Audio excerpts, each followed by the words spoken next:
Jadi saya akan menjelaskan sedikit mengenai ASA ya secara umum. Berikut adalah kontennya. Jadi saya akan menjelaskan tentang bisnis ASA, kemudian financial performance, kemudian dari segi ESG-nya dan juga outlook dan latest update ASA. Nah, berikut adalah bisnis model ASA secara keseluruhan. Jadi sebenarnya ASA ini berada di mobility ecosystem, di mana ASA itu punya 3 pilar utama. Yang pertama adalah transportasi. Jadi di pilarnya transportasi ini itu ada bisnis ASA corporate car rental, di mana ASA itu menyediakan mobil-mobil untuk disewakan ke corporate. Kemudian di samping itu juga ASA menyediakan driver services dan juga online car sharing, yaitu share car yang mana ini bisa digunakan oleh situsi customer. Jadi untuk masyarakat atau customer yang mau mencoba car rentalnya ASA itu bisa menggunakan aplikasi share car ini. Nah, kemudian untuk pilar yang kedua itu adalah sale of used vehicles. Di sini ASA mempunyai JBA Auction, di mana ini adalah lelang otomotif terbesar nomor 1 di Indonesia, dan juga ada Caroline, di mana Caroline ini adalah semacam platform atau automotive marketplace, di mana untuk situsi customer juga bisa membeli mobil, baik mobil bekas maupun mobil baru di Caroline. Nah, kemudian yang ketiga adalah logistik. Jadi di pilar logistik ini ASA mempunyai ASA Logistics ya untuk first mile dan middle mile-nya, dan juga untuk inovasi terakhir ini yang paling baru ini adalah Antar Aja, di mana ini adalah end-to-end logistik atau express delivery. Jadi secara umum ketiga pilar ASA ini saling bersinergi satu sama lain. Nah, next ini adalah milestone ASA. Jadi ASA itu didirikan di tahun 2003, kemudian IPO di tahun 2012, dan di tahun 2019 ini ASA mulai mengembangkan bisnisnya, yaitu dari JBA Auction dan juga Antar Aja. Nah, berikut adalah manajemen ASA, di mana yang hadir saat ini itu ada Bapak Projo dan juga Bapak Suyanto. Nah, berikut adalah shareholder composition dari ASA, di mana 35%, sekitar 30% itu dipegang oleh publik. Dan juga ASA ini merupakan bagian dari Triputra Group, di mana dipimpin oleh Pak T.P. Rahmat. Sebelumnya selamat malam juga untuk Pak Arfan. Ya, selanjutnya saya akan melanjutkan untuk pilar yang pertama. Nah, jadi di pilar yang pertama seperti yang sudah saya jelaskan tadi bahwa ada corporate car rental, di mana saat ini fleets-nya ASA itu sudah mencapai 26.000 fleets. Dan customer dari ASAREN ini juga bervariasi dari FMCG, logistics, government, dan juga banking, dan juga korporasi lainnya. Nah, di bisnis rental ASA ini, bisnis modelnya itu jadi seperti ini. Jadi ketika ASA itu membeli mobil baru, kemudian mobil baru itu akan dirental, akan disewakan, dan juga akan dijual setelah 4 tahun kemudian gitu. Nah, ketika dijual ini market value-nya itu masih lebih besar dari book value-nya, jadi masih sangat menguntungkan untuk ASA. Nah, saat ini ASA itu masih merupakan biggest player di Indonesia di car rental industry dengan market share itu sekitar 13%. Nah, kemudian itu ada ASA Driver Services. Jadi ASA Driver ini adalah mengkomplementer ASAREN yang sudah saya jelaskan sebelumnya. Jadi saat ini sudah ada sekitar 4.000 drivers di tahun 2020. Nah, berikutnya adalah share car, yaitu adalah online car sharing. Nah, jadi share car ini merupakan aplikasi di mana customer itu bisa menyewa mobil dengan self drive, jadi bisa menyewa langsung melalui aplikasi, kemudian juga bayar melalui kartu kredit, kemudian nanti bisa langsung menggunakan mobilnya. Nah, share car ini sudah tersedia di beberapa tempat sebagai berikut. Ada di Kuningan City, Bakri Tower, Menara Palma, dan lain sebagainya. Jadi ini adalah bisa dicoba nih untuk customer-customer situsi. Nah, yang kedua adalah second pillar, yaitu sale of used vehicles. Nah, jadi untuk lelang itu dilakukan operasionalnya oleh JBA Bitcoin Auction, di mana ini sudah berada hampir di beberapa kota besar di Indonesia, dan JBA Bitcoin Auction ini juga ada offline dan juga online-nya juga.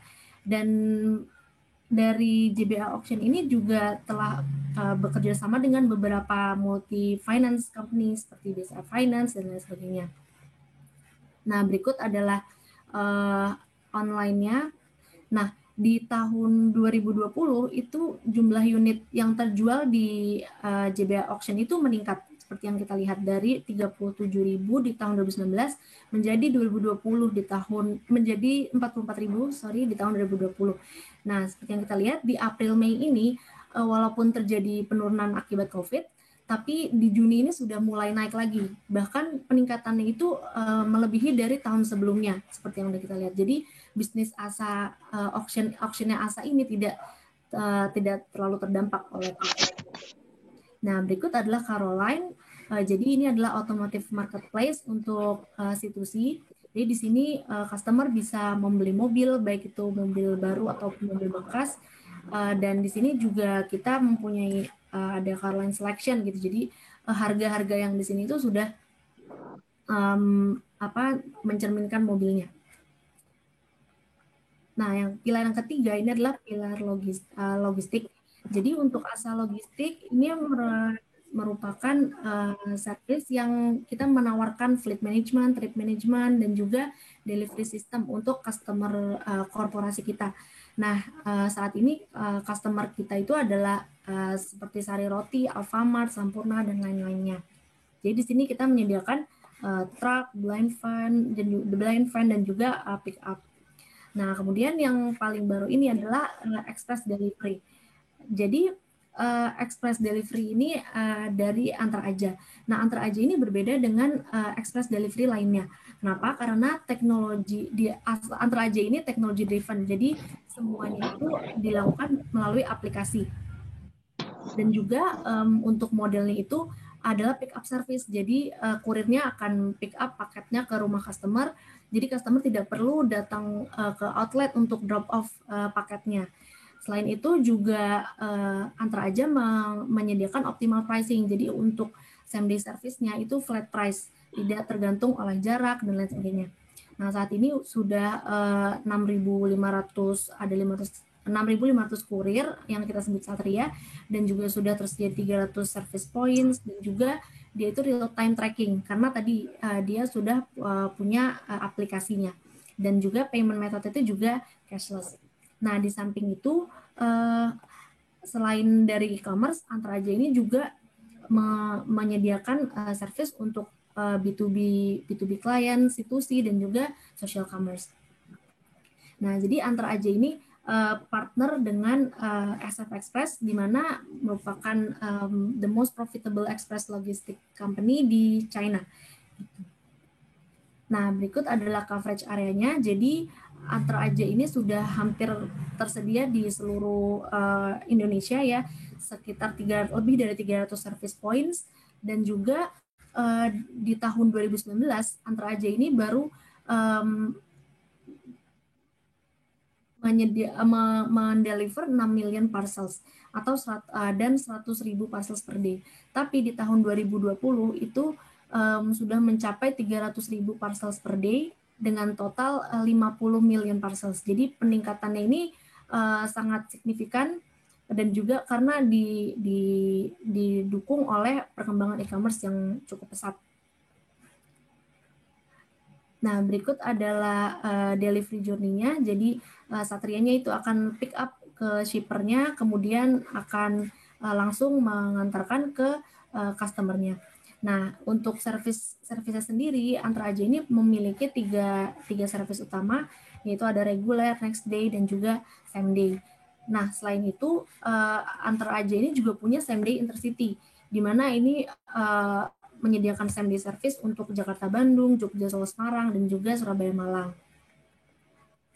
Nah, berikut adalah inisiatif-inisiatif baru dari Antar Aja. Jadi selain menyediakan pengiriman paket, Antar Aja juga punya bisnis Aja. Jadi bisnis Aja ini adalah platform yang bisa digunakan oleh B2B customer untuk melakukan manajemen ordernya dan juga memberikan data analytics untuk mereka sehingga bisa mengembangkan bisnis mereka. Nah, kemudian juga ada Travelite di mana ini bekerja sama dengan Angkasa Pura di mana menyediakan solusi untuk pengiriman access baggage, dan juga ada Titip Aja di mana Titip Aja ini adalah e-fulfillment service yang dikembangkan oleh Antar Aja juga. Nah, berikut adalah financial performance-nya. Jadi dari 6 tahun CAGR-nya atau pertumbuhannya itu ASA masih positif, yaitu 15%. Jadi bisa kita lihat bahwa dari segi keuangan pun antara ASA juga masih positif pertumbuhannya dan juga masih fundamentalnya masih kuat. Nah, berikut adalah kinerja di tahun 2020, 9 month 2020. Apabila kita lihat revenue ini masih meningkat 28%, di mana ini sangat bagus ya karena di tengah kondisi pandemi seperti ini gitu, di mana perusahaan-perusahaan lain itu banyak yang masih belum bisa masih cukup terdampak lah dengan adanya pandemi, tapi ASA masih bisa bertumbuh 28% year on year. Nah, namun dari net income-nya ini mengalami sedikit penurunan, ini karena adanya interest expense dari ASA karena dia harus membangun atau mengembangkan bisnisnya yaitu JBL Auction dan juga Antar Aja. Nah, berikut adalah revenue breakdown-nya. Jadi kita lihat di sini secara quarter di year on year itu masih terus bertumbuh dari setiap segmennya.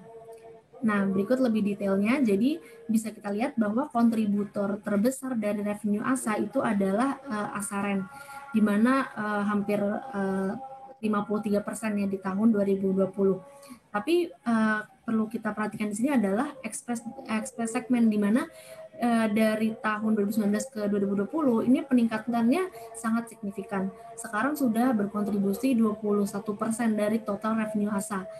Berarti itu sangat bagus sekali dari segmen Express ini gitu, dan diharapkan ke depannya segmen Express ini Antar Aja bisa melebihi dari Karental untuk kontribusinya.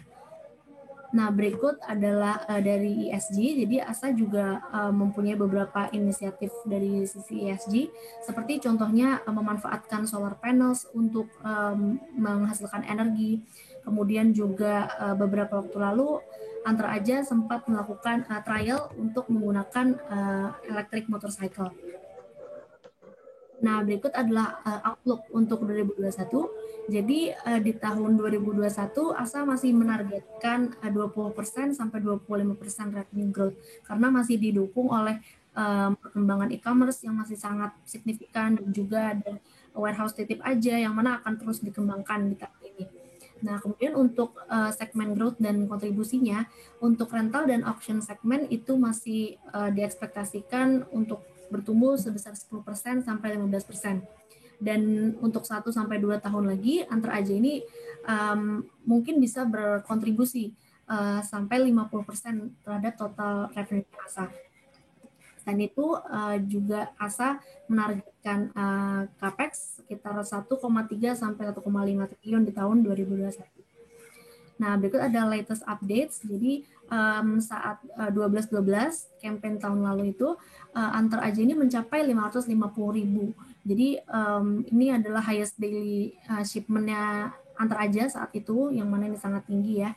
Nah, dan kemudian Antar Aja juga sudah melakukan partnership dengan Dana Delivery. Jadi bisa memberikan service delivery untuk MSMEs yang ada di Dana Delivery.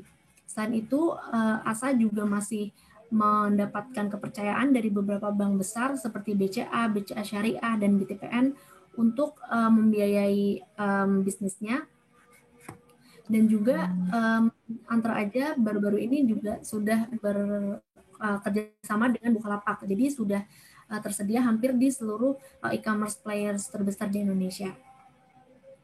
Nah, berikut secara keseluruhan wrap up. Jadi ASA ini dia akan terus bertransformasi mengikuti pertumbuhan dari new economy. Jadi seperti yang sudah saya jelaskan sebelumnya bahwa ASA ini punya Caroline, Antar Aja, dan juga Sharekar. Jadi kedepannya Antar ASA ini akan terus berkembang gitu, mengikuti digitalisasi. Nah, berikut adalah semacam wrap up. Kenapa sih harus invest di ASA? Yang pertama adalah karena bisnis model itu sangat integrated. Kemudian juga terus berkembang mengikuti digitalisasi, masih menjadi leader di car rental dengan solid customer base, dan juga masih terus didukung oleh pertumbuhan e-commerce, dan juga masih memiliki fundamental yang kuat. Ya, begitu. Sekian presentasi dari saya. Terima kasih. Terima kasih waktunya Mbak Ayu.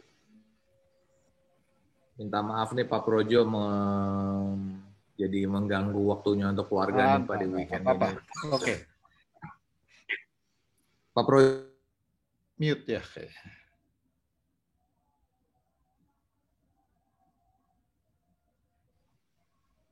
Dari pandangan Pak Projo sendiri nih Pak, segi bisnisnya ASA itu yang paling excited ya. Untuk 5 tahun mendatang tuh yang mana Pak? Apakah rental bisnis, ataukah logistik, ataukah mungkin ASA mau exploring to new business area Pak? Mungkin saya ngeliatin dengan 3 pilarnya yang kita ada existing ya. Jadi kalau di bisnis rental itu adalah bisnis yang capex-nya tinggi ya. Bisnis yang capex-nya tinggi, kalau ASA itu sekarang asetnya udah sekitar 5 triliun lebih. Nah, untuk 5 triliun ini kita juga perlu pendanaan dari bank yang cukup besar, ya hampir 3,4 triliun itu dana dari bank, ya. Nah, ini akan ada problem kalau kita growing the business untuk capex terus. Itu ada debt equity ratio yang harus kita perhatikan, ya. Kalau debt equity ratio udah di atas 4, itu bukan berarti interest expense-nya tidak boleh dibebankan sebagai deductible expense di pajak ya. Nah, akhirnya kita harus nyari bisnis yang namanya light asset. Ya, light asset itu makanya kita juga melakukan yang namanya bisnis lelang. Ya, lelang itu light asset karena commission base ya. Jadi kita bisa melelang mobil kan kita tidak beli. Ya, jadi di sana ada commission base. Jadi cash flow-nya di sini. Dan kita membuat bisnis lelang itu supaya memperbaiki yang namanya good corporate governance ya. Jadi kalau jual mobil itu mobil bekasnya itu kan sebenarnya harganya nggak ada standar ya. Dengan adanya lelang membuat kita lebih transparan itu untuk disposal mobilnya. Dan itu menjadi bisnis juga yang membantu perusahaan leasing untuk melakukan disposal daripada mobil-mobil tarikan. Nah, bisnis yang ketiga itu yang memang growing the business yang eksponensial ya. Jadi kalau yang namanya delivery express itu yang akan menjadi motor ya daripada drive ke depannya karena bisnis e-commerce kan growingnya eksponensial. Jadi kira-kira seperti itulah ya kalau yang ingin melihat ASA ke depan seperti apa. Kalau dari bisnis logistiknya sendiri ya Pak, saya menyoroti dari sisi risiko. Seberapa besar dan kalau iya, seberapa besar adanya new competitor Pak? Tiba-tiba ada grup besar masuk ke bisnis logistik, terus agresif, itu gimana ya Pak pandangan Pak Projo? Bisnis itu harus punya passion ya. Kalau main bisnis yang namanya logistik itu low margin tapi high volume. Ya, jadi bisnis logistik itu nggak semua orang mau masuk ke bisnis ini. Jadi seperti itu. Nah, kalau mau masuk berarti harus ada satu ekosistem. Ya, seperti di tempat kita itu kan ada kalau di tempatnya Antaraja itu mobil-mobilnya kan kita yang provide ya, dari ASA juga provide. Kemudian yang gak gampang ditiru itu adalah mengenai bagaimana people-nya ya. Jadi bagaimana kita membuat people itu karena yang namanya delivery itu tergantung kurirnya atau yang kita sebut satria. Mungkin ini yang kita bisa lihat, mungkin Pak Suyanto yang memang bisa lebih elaborate, silakan Pak Suyanto. Iya, selamat malam Pak. Ya, halo Pak Suyanto.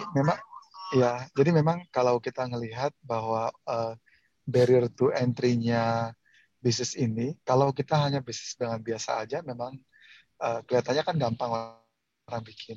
Tapi ketika kita berbicara mengenai quality, sebenarnya ada 3 hal sih Pak. Yang pertama itu dari sisi people management, which is ASA sendiri sangat strong di area itu. Kita berpengalaman dengan memanage supir yang banyak. Yang kedua, sebenarnya dari sisi teknologi. Kita didukung dengan teknologi yang cukup advance, yang sudah 20 tahun lebih. Kemudian yang ketiga juga adalah dari sisi volume bisnis.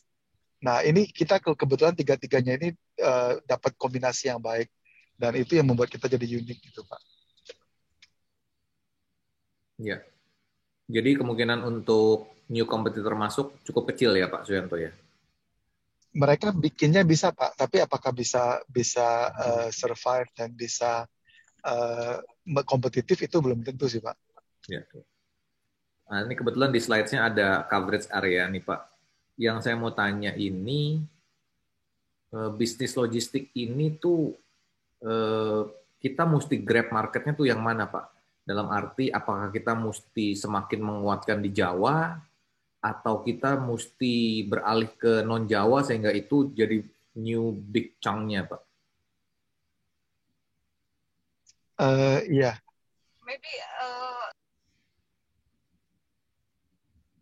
Halo? Ya. Oke. Gini, Pak. Jadi kalau kita melihat tergantung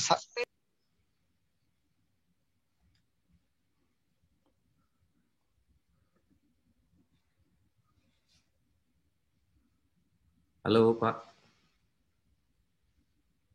Halo. Oh, halo, sorry, saya on mute tadi ya. Oh ya, on mute, sorry. It's okay, Pak. Iya, tadi gini. Jadi kalau kita bicara e-commerce logistik, yang paling gede itu ada di Jakarta dan Jawa. Kemudian, kalau kita bicara mengenai non-e-commerce, itu lebih menyebar. Tetapi kalau kita bicara volume growth, ya otomatis yang di luar Jawa akan tinggi growth volume-nya. Karena kan dari kecil gitu ya. Jadi makanya itu yang kita harus lihat target market kita tuh seperti yang mana. Kalau di antar aja, kita itu memang mulai dengan e-commerce. Tapi kita juga mentargetkan B2B. Makanya kita bangun jaringannya itu cukup luas dan seluruh Indonesia kita cover. Mungkin gitu, Pak. Jadi ke depannya mesti ningkatin di Jawa juga, ningkatin yang di non-Jawa juga gitu ya Pak ya. Betul. Blended ya Pak ya. Betul. Nah, yang menjadi uniqueness kita adalah ketika kita bangun itu, kita pakai data density information. Jadi kita pakai big data analytics dulu. Jadi bukan kita pikir, oh harus bangun di sini. Enggak. Tapi kita lihat demand-nya. Demand-nya seperti apa. Dari data itu kita bisa menentukan titik mana, berapa besar jumlah kurir yang diperlukan atau satu yang diperlukan, sehingga kita bisa grow-nya lebih efisien. Gitu, Pak. Siap. Nah, pertanyaan berikutnya nih Pak, tadi kan Bapak bilang data center juga.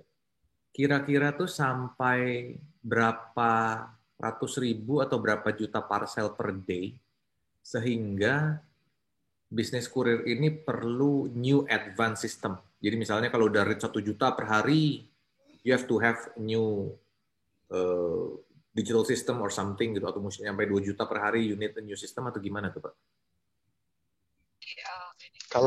Kalau dari sisi teknologinya, sebenarnya kita tuh cukup scalable, Pak. Artinya kita pakai cloud basis, kita cukup scalable dalam artian apakah sistemnya cukup nggak menampung berapa juta gitu ya. Namun di sisi sortation atau sorting, kita melihat bahwa kalau volume kita antara 700 ribuan, kita mungkin perlu automated sorting supaya lebih akurat dan lebih efisien. Saat ini sorting kita tuh masih pakai scanning, ada people yang in touch di situ. Nah, itu sih yang jadi bedanya. Jadi kira-kira sampai 2, 3, 4 juta masih oke ya Pak ya dengan sistem sekarang ya? Oh, kalau dari sisi scalable, iya Pak. Karena ini partner kita, waktu kita bangun ini, kita point of view-nya tuh 2 juta minimum untuk scale-nya. Tinggal kita naikin aja capacity servernya. Teknologinya kan sama Pak, yang kita pakai di China dengan mereka. Mereka sekarang ini mungkin sekitar 15-20 juta per hari, Pak. Di China only ya Pak ya? Yes, di China only. 15-20 juta per hari ya? Oke. Iya.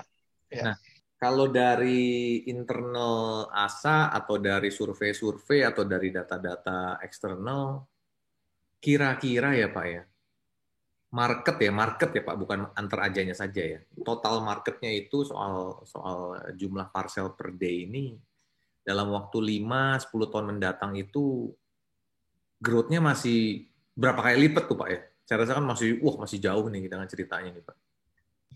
Iya, betul, betul Pak. Jadi kalau itu nge-reflect-nya gini Pak, pada saat sekarang ini persentasi belanja online itu mungkin sekitar 10% lebih kalau di China. Itu mereka grow dari 2% ke 10% itu dalam 5 tahun. Nah, di Indonesia mungkin saat ini sekitar 2 atau 3% dari offline market. Jadi ya you expect mungkin seperti itu juga rate-nya, bahkan ada yang believe lebih cepat di Indonesia. Kenapa? Karena di Indonesia ini mobile infrastrukturnya lebih siap. Zaman dulu di Cina waktu mulai, mobile phone user-nya nggak sebanyak kita sekarang. Dengan smartphone maksudnya. Ya. Di negara ASEAN ya Pak ya, yang growth e-commerce dan atau logistik bisnisnya setinggi Indonesia tuh di mana lagi ya Pak ya? Mungkin Indonesia karena demografinya begitu luas kali ya Pak ya? Betul, betul. Indonesia itu 60% dari market e-commerce sebetulnya kalau di ASEAN ya. Indonesia itu nomor 1, 60%, jadi by far. Kemudian yang berikutnya ya mungkin Thailand, Vietnam, mungkin baru Malaysia, Filipina. Oke deh. Kalau kita lompat sebentar sedikit nih Pak Suyanto, Pak Projo. Kalau untuk result 2020 full year nih gimana nih Pak kisi-kisinya itu satu.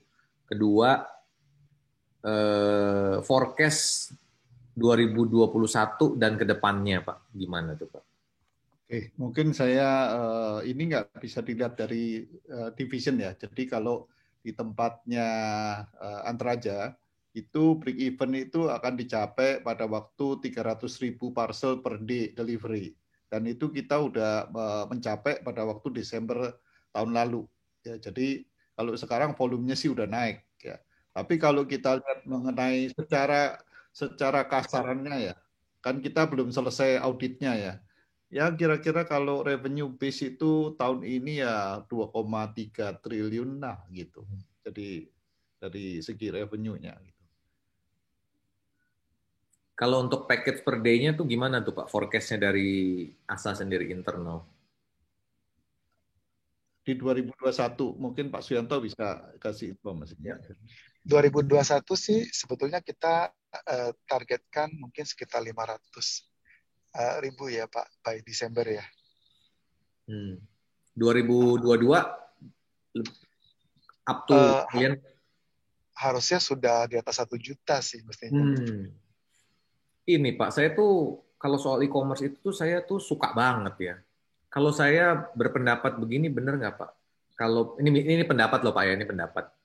Jadi instead of this year 500.000 tahun 2022 itu 1 juta plus, kok saya malah lebih berpikir tahun ini tuh malah package per day-nya bisa mungkin 700-800 gitu Pak. Apakah saya terlalu positif atau gimana itu Pak? Jadi intinya saya berpikir ini bisnis ini it's more sooner than later gitu loh.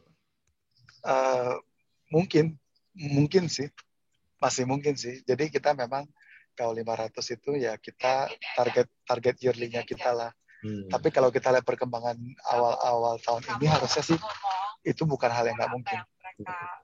Angka Januari Februari udah ada Pak package per day-nya rata-rata.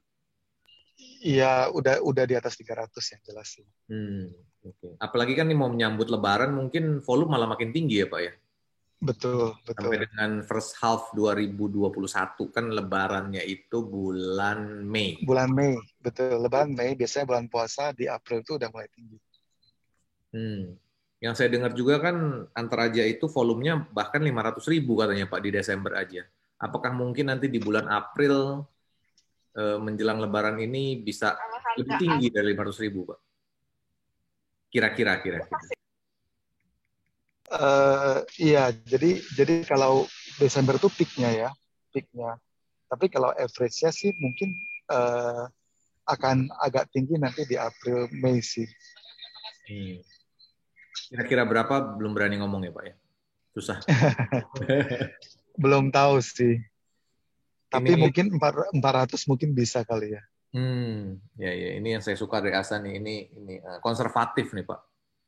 Ini gayanya dari Astra nih Pak Projo nih. Konservatif, tapi Nah, begitu kita memberikan bukti bukan janji. Nah, bener Pak, bener. Daripada banyakkan janji terus kata ya angkanya miss, angkanya di bawah, malah repot ya Pak ya. Iya.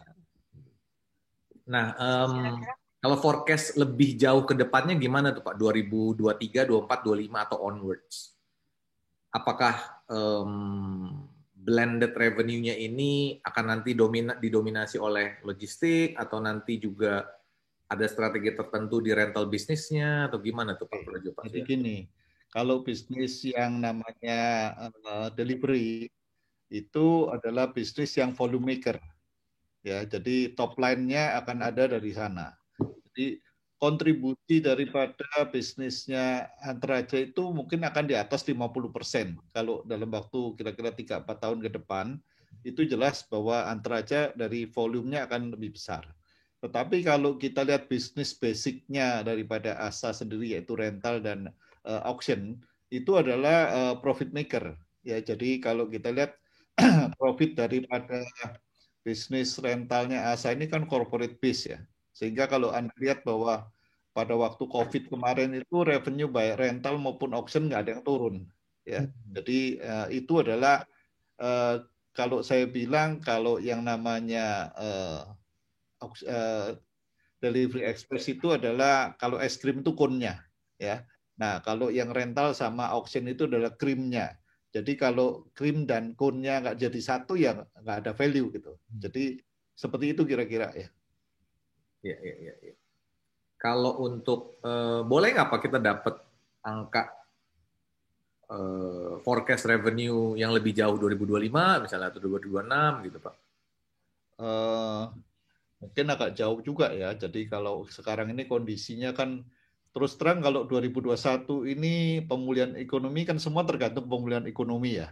Jadi kalau 2021 ini menurut saya sih baru growing slowly lah. Jadi belum balik ke 2019 ya. Tetapi kita harapkan di 2022 itu sudah bisa pulih seperti 2019 ya. Terutama juga karena tingkat suku bunga juga udah mulai turun landai ya. Itu akan mendorong ke sana. Jadi growing kita percaya di tahun 2025 itu ya pasti akan sudah booming ya. Ya. Ini banyak pertanyaan juga nih Pak dari teman-teman retail investor nih Pak, saya sambil baca nih. Efek merger Tokopedia Gojek ke ASA apakah ada Pak Projo? Ya.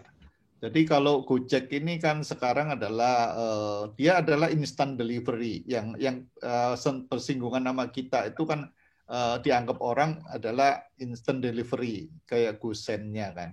Tetapi kalau kita lihat bahwa kalau GoSend itu kan point to point ya. Jadi mereka itu hanya bisa melayani yang instant service atau same day. Tapi kalau untuk next day atau regular itu boleh dibilang nggak bisa ya. Jadi itu harganya juga jauh lebih mahal. Jadi seperti itu. Mungkin Pak Suyanto yang bisa elaborate ini juga. Iya, betul. Jadi secara produk portfolio, memang kita tuh berbeda dengan Gojek. Karena kita nggak melakukan instant, mereka melakukan instant. Kita melakukan next day delivery dan regular, dia nggak melakukan. Nah, mungkin yang akan mirip-mirip ketemu itu adalah same day. Tapi di kita justru same day-nya itu kita bisa sampai keluar kota juga. Jadi mungkin same day misalnya Jakarta-Bandung same day, Jogja-Solo-Semarang, atau Surabaya-Malang, itu kita bisa same day. Nah itu yang mungkin ada berbeda dengan mereka. Point of synergy-nya mungkin, tapi kan kita belum bicara apa yang kita bisa lakukan sih. So far sih nggak akan ada, karena mainnya di market yang rada berbeda. Pertanyaan tentang competition lagi nih Pak.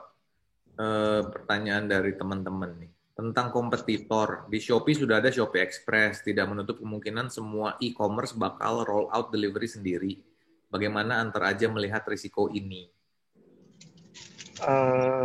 Jadi gini, mungkin pertama gini, point of view daripada e-commerce terhadap delivery dulu ya Pak ya. Jadi growth-nya e-commerce itu akan sangat terbatas kalau delivery-nya nggak sanggup gitu. Ya, nggak Maksudnya gitu ya Pak ya. betul. Makanya mereka lihat itu kan penting sekali. Nah, tapi reality-nya adalah di market itu mungkin sangat jarang yang punya quality service yang baik. Sehingga mau nggak mau mereka kan nggak mau put risk kan kepada 3PL lain. Jadi mungkin player kayak Shopee atau Lazada atau Blibli mereka bikin sendiri. Tetapi in reality adalah mereka kan punya kapasitas terbatas.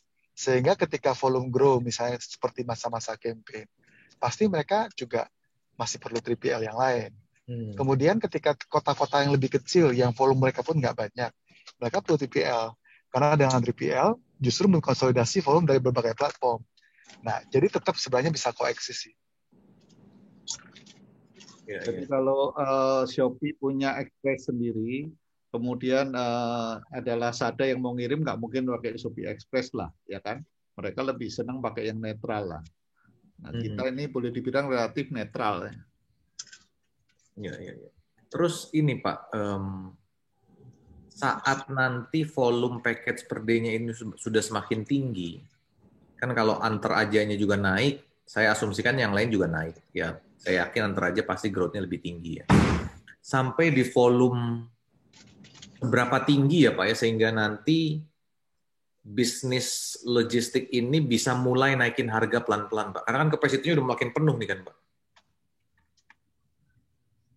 Oke, jadi kalau kita targetkan ya, mungkin sekitar mungkin 5 tahun lagi itu delivery per day itu bisa 7 juta. Itu total market ya Pak ya? Total marketnya. Jadi still a big room to grow ya, karena sekarang ini penetrasi online bisnis ya, sama dengan yang offline itu kira-kira mungkin di Indonesia baru 3% ya Pak. Iya, 3% betul Pak. Kira-kira. Masih ada a lot of room to grow. Cuman memang kalau e-commerce atau online commerce ini berkembang terus, semua harus ada yang ngirim gitu. Nah, itu ya tinggal, itu kan pilihan. Jadi si seller ataupun buyer itu bisa milih kan. Jadi kalau kita dulu ya, sebelum adanya express delivery yang bagus, orang itu kan Indonesia boleh dibilang low expectation ya. Jadi kalau barangnya telat, ya udahlah terima gitu kan. Tapi makin lama kan dengan adanya gadget segala macam itu membuat expectation harapan daripada customer itu meningkat ya. Jadi mereka sudah melihat bahwa yang namanya delivery itu menjadi concern mereka gitu. Ya, jadi seperti itu. Ya. Kalau kan tadi Pak Projo juga bilang di China itu 10% dari total marketnya ya Pak ya, itu online. Di Cina sendiri tuh masih growing untuk bisa double ke 20% itu dia kira-kira butuh berapa tahun ya Pak ya? Gini, kalau kita lihatnya Indonesia ya. Saat ini itu rata-rata tiket item yang dibeli oleh di e-commerce itu baru sekitar $25 average barang yang dibeli. Karena orang Indonesia masih takut beli barang yang mahal-mahal karena kalau lewat e-commerce sudah dibayar atau delivery-nya nggak meyakinkan kan ribut nanti. Jadi mereka masih menahan. Tapi kalau makin lama delivery dan e-commerce-nya makin bagus dan bisa dipercaya, saya rasa akan makin lama makin naik. Dan terutama COVID ini mempercepat penggunaan transaction online, ya, yang tadinya nggak biasa kalau sudah pakai online nggak akan pindah. Jadi Anda pun juga pasti belanjanya sekarang juga pakai online kan gitu. Iya benar tuh Pak. Istri saya itu mungkin satu-satunya orang di Jakarta Selatan yang nggak punya online account Pak. Ya. Tapi itu banyak untungnya Pak. Jadi kalau anak-anak saya minta mainan, saya cuma bisa bilang minta sama mami. Sebabnya saya nggak punya online account. Ya itu memang akan terjadi seperti itu. Jadi sama seperti kalau perusahaan yang menyewa mobil, terus nggak bakalan dia pindah memiliki mobil lagi.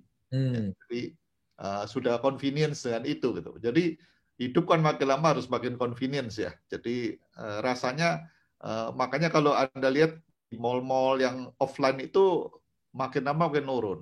Terjadi juga di China bahwa yang namanya toko-toko itu jadi tempat packaging. Jadi untuk delivery mereka itu packaging aja kerjaannya begitu. Jadi warehouse dan packaging. Saya nanya berikutnya nih Pak Projo. Tadi Pak Projo kan bilang bisa sampai 7 juta package per day ya. Itu nggak nyentuh capacity constraint ya Pak ya? Yang makanya kurirnya ada ya Pak ya? Kurir itu ada ya. Jadi kalau menurut saya kan yang nganggur juga masih banyak di sini ya. Tapi kita harus milih. Yang namanya kurir itu kalau kita crowdsourcing ya bisa. Makanya kalau Anda lihat kan namanya Gojek itu nggak ada volumenya nggak terhambat kan. Betul Pak. Ya kan. Jadi selama masih tingkat employment sama lapangan kerjanya juga belum mumpunin, rasanya masih banyak untuk bisa itu. Kita kalau ngerekrut itu 2.000 orang, Pak Suyanto bisa sharing ya? Iya Pak. Jadi itu 2.000 orang tuh Pak? Iya, kita satu bulan, mungkin 3 minggu kali kita rekrut 2.000 orang. Sekarang kita lagi fase growing sih Pak. Jadi terus terang sekarang ini employee kita total sih udah lumayan besar. Tapi ya kembali lagi nggak ada kesulitan juga sih dalam hal sourcing. Karena di sisi kitanya adalah uniqueness-nya si kurir kita itu adalah karyawan gitu. Karyawan, mereka bekerja di company, mereka jadi karyawan, sehingga mereka juga merasakan kelebihan dibandingkan kalau dia bekerja sebagai outsourcer gitu.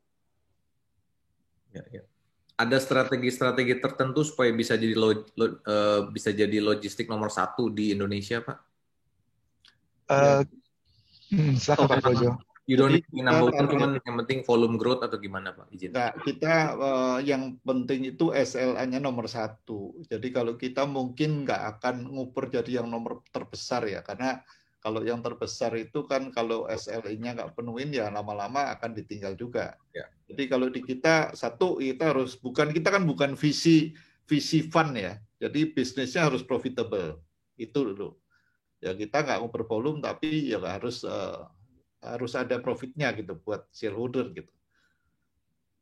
Jadi kalau di-compare dengan pemain-pemain yang visi fund, ya pasti beda visinya ya kita ya. Jadi kita nggak mau lepas juga sahamnya kayak kita punya, karena kita ke bisnis ini sustainable dan prospeknya bagus gitu. Jadi nggak akan dikasih ke orang lain gitu. Ya, jadi balancing antara volume growth dan net profit gitu ya Pak Projo. Iya, ya, makanya nggak mungkin kalau mau nomor 1 ya bakar uang gitu. Itu paling cepat. Ya. Pak, ada yang bertanya tentang ini nih Pak, convertible bond-nya nih. Gimana tuh Pak? Apakah tetap nunggu proceed dari OJK atau gimana Pak? Ini, jadi submission-nya itu ada ditunda. Jadi OJK minta kita memakai buku yang Desember ya. Jadi kalau kita pakai buku Desember ya kita bilang bahwa harga udah beda gitu loh. Ya. Nah, jadi itu yang kita lagi proses. Jadi tetap akan berlanjut. Jadi mungkin beberapa hari lagi kita sudah dapat submission ke OJK dengan yang baru ya. Itu nanti akan kita jalan. Mungkin perlu waktu 2-3 bulan lah, karena sekarang kan di audit yang Desember ya. Ya. Saya boleh nanya sedikit detail tentang convertible bond-nya Pak Projo, Pak Suyanto ya. Itu yang berhak dapat convertible bond-nya itu kan pemegang saham ASA sekarang, betul ya Pak ya? Ya, betul. Nah, yang saya mau tanya adalah, misalnya saya pemegang saham ASA, terus misalnya saya dapat convertible bond-nya hari ini nih Pak. Ya. Saya bisa convert ke equity itu kapan? Apakah di akhir periode atau H+1 atau H+ berapa atau gimana tuh Pak? Ya bisa sendiri ya, langsung kan kalau kita mungkin bisa immediately lah kalau convertible. Oh, oke. Ya. Tapi dengan convertible bond ini kan zero coupon ya. Betul. Jadi kalau kita ngomong 2 tahun kita dengan zero coupon kan cost daripada fund kita juga jauh lebih murah kan. Betul Pak. Ini nanti keperuntukannya untuk ngurangin utang, bener ya Pak Projo ya? Enggak, kita akan segini. Jadi kita ada merencanakan untuk pengembangan Antaraja, kan kita mau otomatisasi ya. Nah, itu pasti perlu. Yang kedua, selama ini waktu kita develop Antaraja dan kita akuisisi JBA, yang perusahaan lelangnya Jepang itu, kita kan sementara ini pakai bridging loan ya. Nah, itu yang kita akan lunasin sehingga beban bunga yang tadinya membuat kita punya profit menurun itu bisa tereliminasi dengan adanya fund ini gitu. Ya. Oke. Pak, izin nih ada yang nanya lagi nih, bisa dijelaskan lagi competitive edge dari Anteraja dibanding kompetitor yang lain, izin Pak. Oke, silakan Pak Suyanto. Oke, jadi pertama adalah dari sisi bisnis model, kita itu fully pick up. Jadi kalau dibandingkan dengan kompetitor yang lain, mereka kan harus, kalau kita mau kirim paket, kita harus datang ke outlet. Nah, padahal without kita knowing gitu ya, kalau ke outlet itu artinya ada additional cost untuk kirim paket gitu. Ada ongkos travelnya, belum parkirnya, dan ada additional time. Nah, di kita, karena kita fully pick up, jadi satu paket itu kita pick up, sehingga cost-nya sebenarnya lebih murah secara total gitu. Itu yang pertama. Yang kedua, kurir kita itu datang itu dengan teknologi lah. Dia ada tools, ada HP, ada scanner, ada printer, dan juga ada scale. Nah, itu artinya apa? Mereka prosesnya real time. Jadi statusnya tuh nggak diedit atau diketik masuk gitu. Cukup di-scan aja real time. Kalau para pengirim dan penerima itu punya aplikasi yang antar aja, mereka langsung dapat live notification bahwa ini udah di-pick up. Jadi statusnya real time. Nah, itu dari sisi teknologi. Kedua, dari sisi people, orang kita adalah our courier, sehingga dia punya value, cara, dan sikap untuk melayani customer dengan baik. Bukan dengan crowdsourcing yang mungkin standarnya beda. Yang ketiga, sebetulnya karena pengalaman kita dengan melakukan data analytics, kita membangun sistem kita lebih efisien, termasuk titik-titik di mana kita harus bangun dan jumlah orang yang diperlukan. Jadi itu yang jadi unique value kita dibandingkan dengan para kompetitor yang lain. Dengan teknologi kita bisa bangun produk-produk baru. Kira-kira begitu sih. Terima kasih Pak Suyanto. Kalau untuk capex dari Anteraja ke depannya itu nanti yang paling krusial itu mungkin sistem kali ya Pak ya? Iya, jadi capex pertama kita pada saat kita bangun awal itu memang sistem teknologi gitu ya. Kemudian sekarang ini kita juga mungkin punya di atas 100 engineer lah yang untuk melakukan development, untuk create produk baru, improve sistem. Nah, ke depan capex-nya adalah yang tadi Pak Projo bilang, automation untuk sortation. Nah, itu yang lumayan sih. Kalau yang lainnya sih, kita berusaha untuk asset light. Jadi kayak titik-titik itu kita kebanyakan sewa, seperti itu. Ya. Ini pertanyaan nih dari teman-teman investor retail lagi nih Pak. Ini investor retail ini sudah semakin canggih nih Pak. Karena mereka juga yang menguasai market sekarang nih Pak. Ya, people power. Bener, people power bener Pak. Bener luar biasa nih Pak. Nah, ini banyak ibu-ibu yang main saham ASA soalnya saya ketemu. Jadi memang bener people power sekarang ini. Niru sahamnya itu GameStop. Oh, itu GameStop juga luar biasa tuh Pak. Ya. Begini Pak, pertanyaannya adalah kapan nih ASA mulai bagi dividen?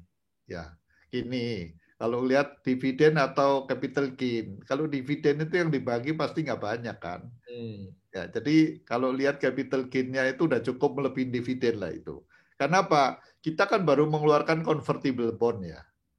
Nah, paling nggak 2 tahun kita kan nggak mungkin lah kalau pinjam uang terus kemudian kita bagi dividen kan etis ya kurang elok lah ya.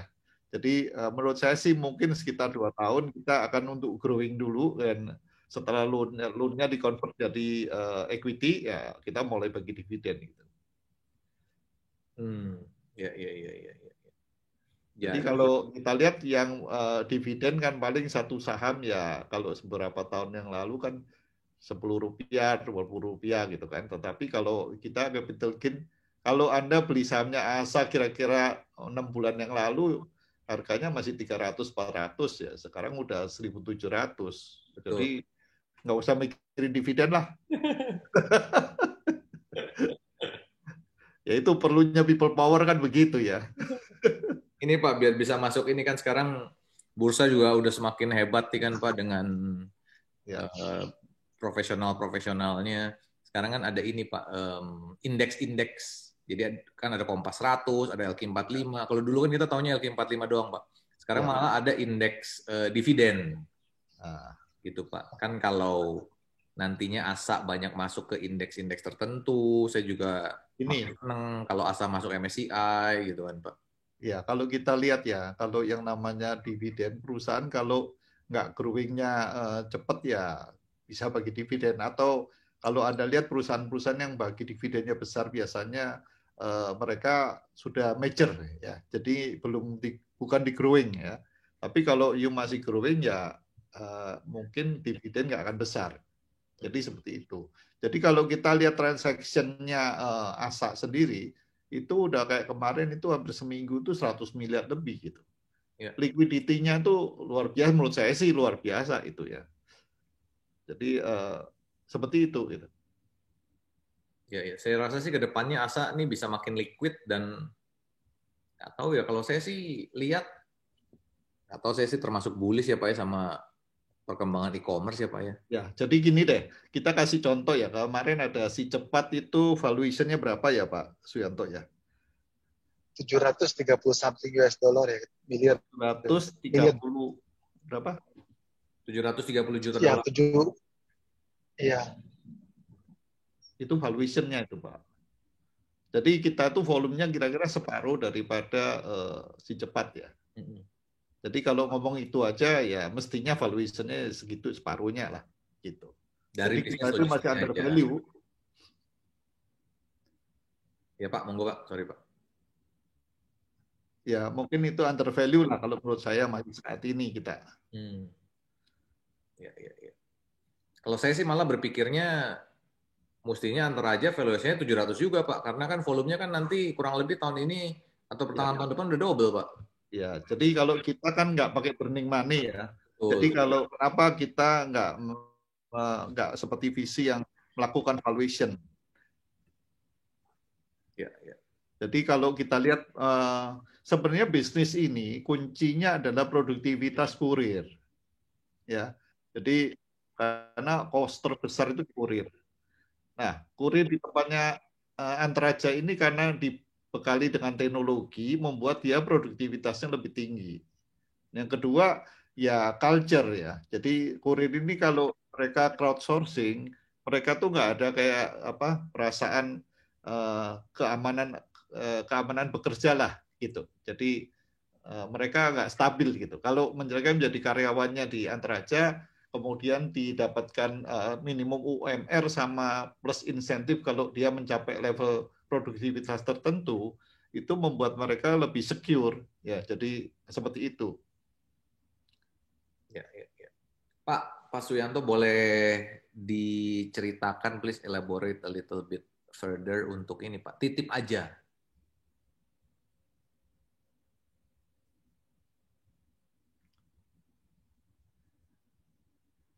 Oke, sambil nunggu Pak Suyanto nih. Pak Suyanto kayaknya off ya. Jadi, halo Pak, sorry tadi agak terputus. Pertanyaan apa ya Pak? Titip aja, mengenai titip aja Pak Suyanto. Oh, yang toko cabang tadi ya, saya baca di chat. Bukan?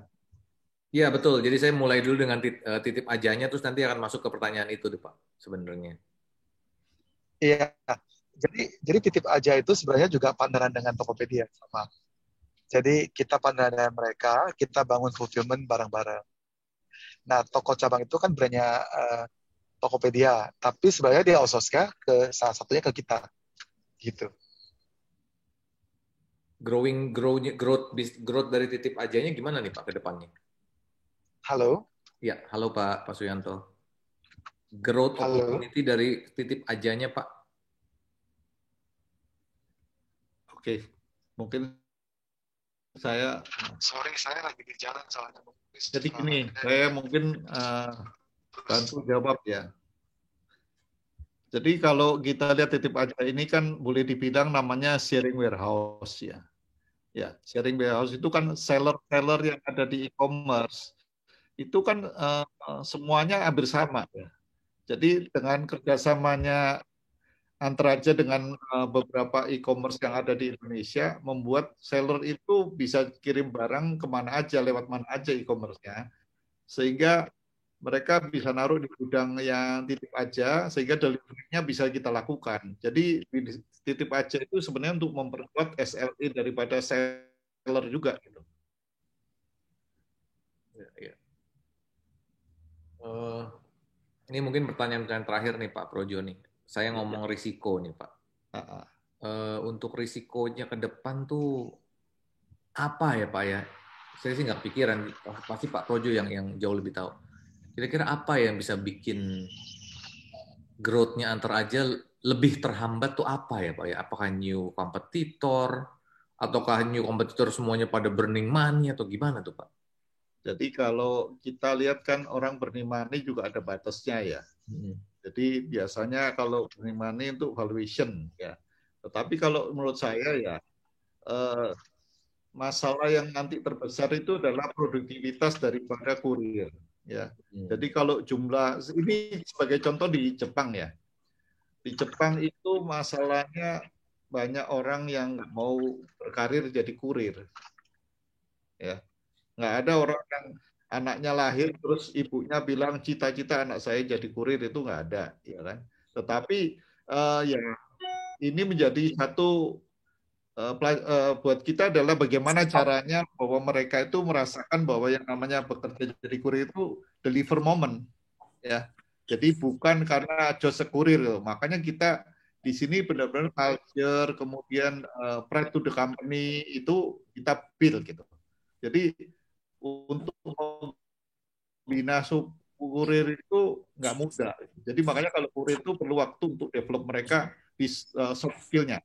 Ya. Jadi mereka merasakan bagaimana menjadi kurir. Makanya kita kalau mereka ikut di TikTok segala macam itu kita bikin Instagram, membuat mereka itu pride gitu.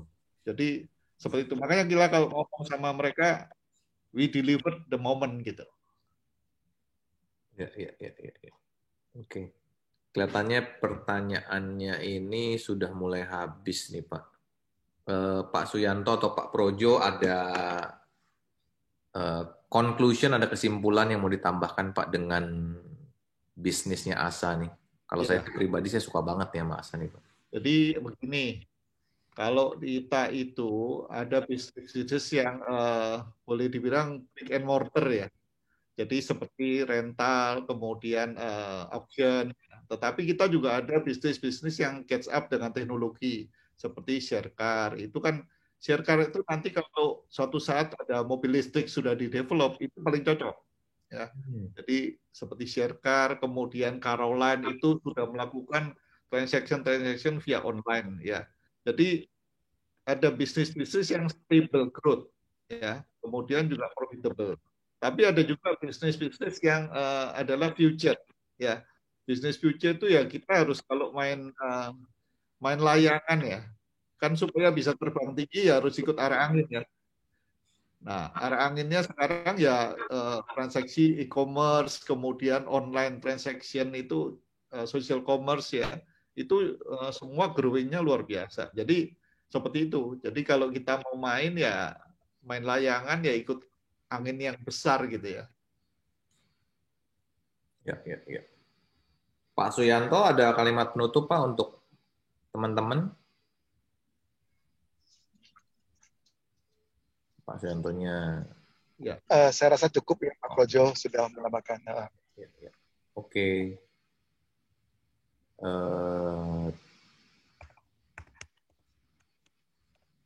Ya, terima kasih Pak Projo dan Pak Suyanto atas sharingnya, sangat bermanfaat hari ini. Semoga teman-teman semakin positif dengan Asa. Semoga saya juga doakan, semoga sahamnya makin cepat naik, makin cepat ke harga yang langit lah Pak. Syukur-syukur masuk indeks MSCI cepat-cepat lah Pak, saya bilang. Oke, thank you atas doanya. Terima kasih Pak Projo, Pak Suyanto, terima kasih teman-teman semua. Thank you ya. Terima kasih, selamat malam. Malam. Mbak Ayu, terima kasih Mbak Ayu. Iya, sama-sama. Thank you. Thank you. Pak Suyanto.